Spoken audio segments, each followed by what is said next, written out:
Donnie and Dolly. The team is supported by ableauctions.ca. Closing your business?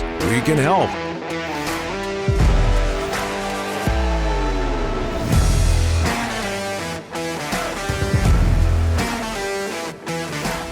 Just 19 seconds left. And the Mark Messier penalty.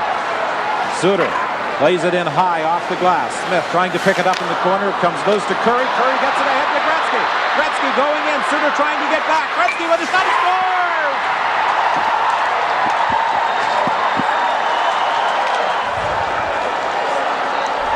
It's a short. That was from the 1988 playoffs and the Battle of Alberta.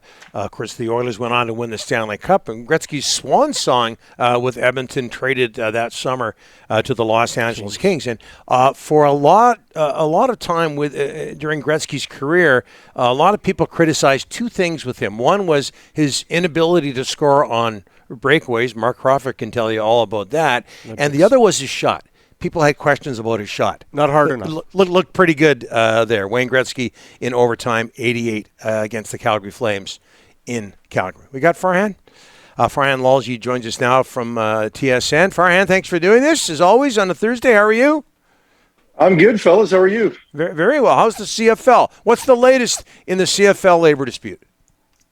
Well, I think we're getting near a conclusion, and I think there's a chance we could hear something by the end of the day, potentially an agreement or just an update that tells us we're close to one. I know that yesterday the two sides did meet extensively, didn't really necessarily find that out until this morning because yesterday everybody was so quiet. Like on both sides, sources that could usually give you something were giving you nothing, so you knew it was at a sensitive stage after a couple of days off when things broke down on Saturday. They didn't do anything Sunday, Monday. But yesterday they got a lot done, and I'm optimistic that we could get something by the end of the day today. What are the main issues for people who don't know, Farhan? Well, the biggest thing is revenue sharing. And, the league had a revenue sharing formula previously. They decided to implement that exact same formula this time around. And the last time it happened, the players never saw a penny from that revenue sharing. So they wanted to get additional streams that weren't included, things like Grey Cup revenue, parking and concessions, things like that. And the league didn't want to do that. So, that was one of the big issues. And the league also didn't want the streams associated with revenue sharing to be audited. And the league or the PA wanted a third party to audit those numbers just to make sure that things weren't being hidden. So that was point number one. Point number two was health and safety, because the league wants to get some padded practices back, because they've been no padded practices since the last CBA after training camp. The league wants to get 12 padded practices back during the course of the season. PA says, okay, we'll do that, but you got to improve our health and safety. And the league wasn't really dying to incur those costs. So, those are the two big issues remaining. I think salary cap and ratio, I think those get things, they're kind of on the same page, but those two, if they can get movement on those today, I think we have a deal. Farhan, yesterday, well, first of all, the strike isn't in Alberta because Edmonton, Calgary have different, whatever, you know what it is. Labor laws, yeah. Labor laws. You talked about the Stampeders and the Eskimos having 5 extra days of practice. Is that really going to be a big thing going into week one if they get everything and they don't cancel anything? Yeah, I think so. And initially I don't think people were too bent out of shape because the first 3 practices, 2 of them are non-padded, acclimatization, walkthrough type things. But now when you get the 2 additional days, and now it's 5 practices and 3 are padded. And, during the regular season, you're only allowed to have players in the building for 4.5 hours mandatory. They can do more voluntary, but 4.5 hours, that's film, meetings, practice.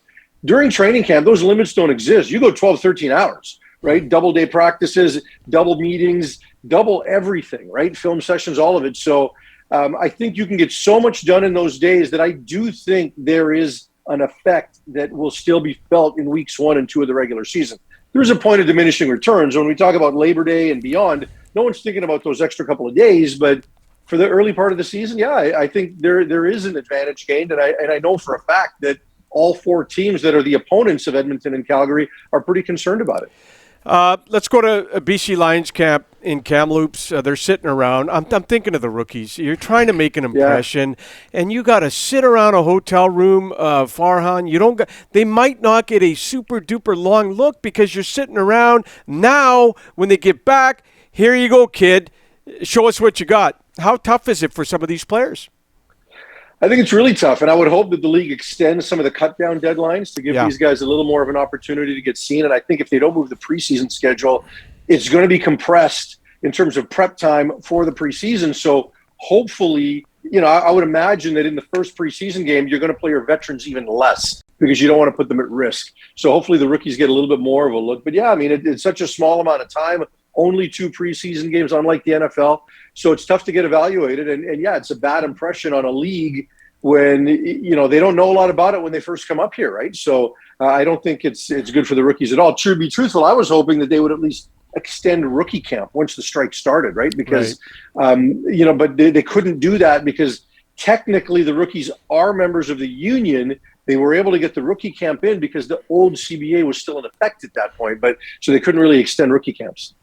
By the way, I said you join us as always on a Thursday. It is Wednesday. It's a short week, and I'm really you're ahead of the game, Donnie. Maybe that's what it is. It always is. And by the way, the St. Louis Blues won the Stanley Cup in 2018, not 2019. Okay, I digress. I saw you tweet about this yesterday. We hope to bring it up if we have enough time on our show. We'll bring it up now. But Daryl Sutter Tuesday saying, don't ask me about injuries. I don't want to give the opposition a cookie, or however he put it. He doesn't want to give the opposition any advantage. Does that sort of old school thinking have to change with the National Hockey League, given its increased association with gambling, with betting? Yeah, for me it does. And look, I think the NHL of the 4 major pro leagues is by far the most archaic. And I've said that, I've been really critical of how they handle a lot of things, from the code and how they deal with officiating and the lack of transparency all the way down to this, right? And there was an article about 6 months ago in The Athletic that Eric Duhatschek and Lisa Dillman collaborated on. And you listen to Bill Daly in that article, and it tells you they don't believe this is an issue. The gambling companies haven't told them it's an issue, and they're not going to be proactive in change because it's the NHL. Why would they be proactive in change? That's just not in their DNA. So that part of the culture is, they just need to move some things forward here on a number of different topics, and that's one of them. You want to make more revenue, the players want more money, then you got to be a little more transparent with gambling. And I know for me, it's so much more difficult to bet because games are low scoring, so margins tend to be finer, and it's hard to bet like on half a goal more or half a goal less. So I think things like that can make a bit of a difference. Transparency matters because fans and bettors are educated now more than ever before. Fans have a deep, meaningful understanding of analytics when you get into things like the NFL, and they follow Pro Football Focus and all of these other, companies that can give them data, and you're giving them nothing in the National Hockey League. The NHL needs to grow up, and this is part of it. That's no shot at Daryl Sutter. Daryl's right. The league needs a policy, but it's the old boys network, and it's a problem. Farhan, thanks for this. We'll talk to you next week, probably on Thursday. Let's hope. Thanks, guys. Have a good weekend.